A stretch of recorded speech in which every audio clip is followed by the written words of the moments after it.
Good morning. I just want to talk to you briefly about the conclusion, which you're going to have the opportunity to draft today. So if we look back at the essay in assignment sheet, Macbeth final essay, step 3, which is where we are now, for your conclusion, you will start by considering how this question, the essential question that you're answering in both the context of your own life and the context of Macbeth, how this question is still on the minds of today's artists. Make a connection that you feel addresses this question. What is the author's opinion on the topic? How does it compare to Shakespeare's? So now you're comparing a contemporary artist's opinion, much in the same way that you compared your own opinion in the introduction. Finally, you'll tie back to your own initial feelings. So where do you feel like, how do you feel like this your perspective relates to this perspective of a contemporary artist? How has the play and the modern piece reinforced, challenged, expanded your perspective on the topic? What are you left thinking now that you hadn't considered before? So any extension of your ideas that maybe didn't come up in the main essay or in the introduction.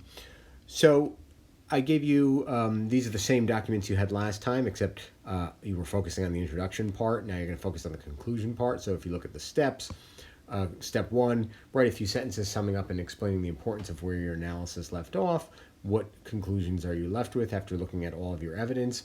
You'll need a transitional sentence to introduce and explain the connection between your Macbeth argument and the modern source.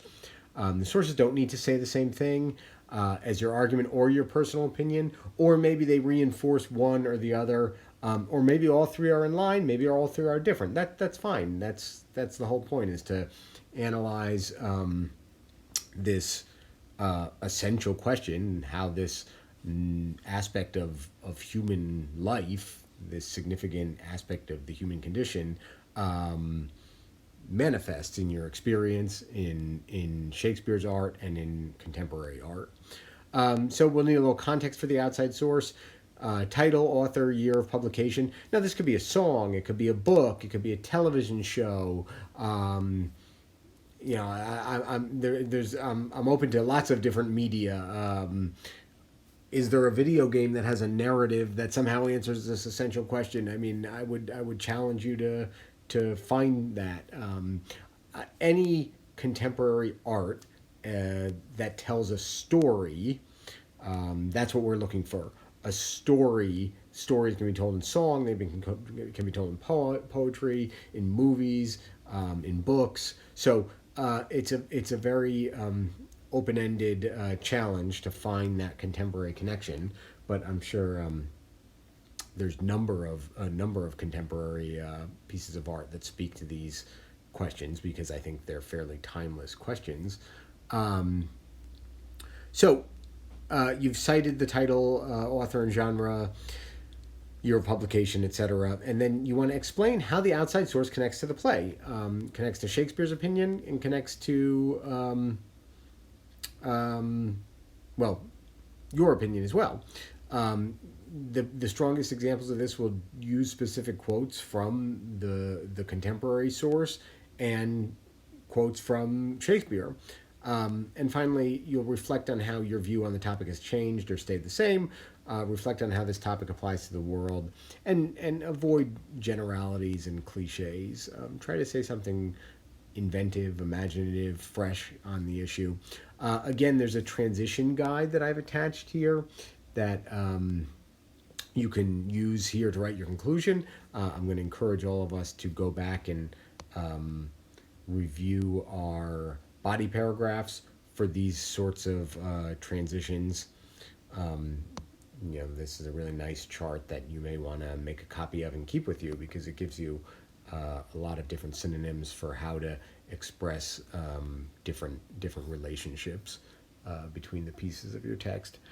Finally, I gave you this same model essay, which you may have read the introduction from last time, but I'm going to ask, if you scroll down past the outline of the body paragraphs, you'll find a conclusion, a model conclusion. It's about half a page.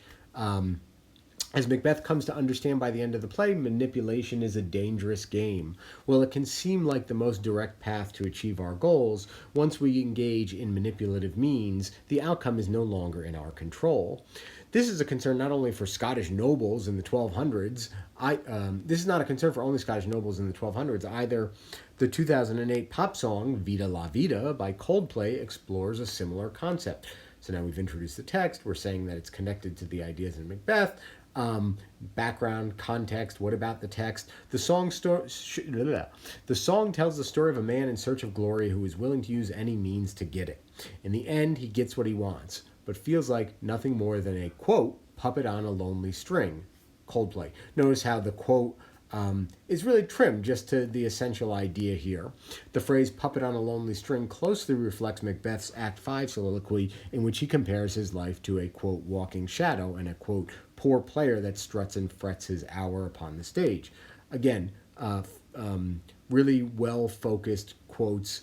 Doesn't need to be, 3 lines of text, but just the essential component of that quote that makes the comparison to the contemporary text. In both of these descriptions, the man who strove for glory has no control. There's the analytical point, the connection between the two of them. As much as Macbeth, the speaker in Vida La Vida, and any of us working towards a goal would like to be in control of our own route, we must take the lessons of these characters to heart in understanding that when it comes to manipulation, our attempts will, quote, always, quote, come back to plague the inventor. And that's Macbeth.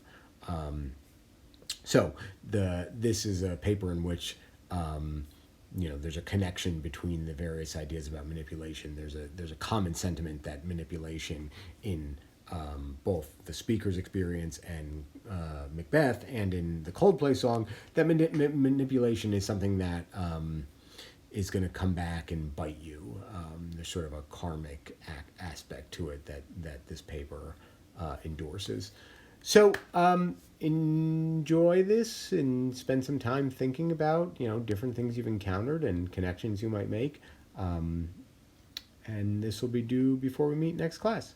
If you have any questions, just jot a comment. I'm always available on Zoom if you want me to schedule a conference with you.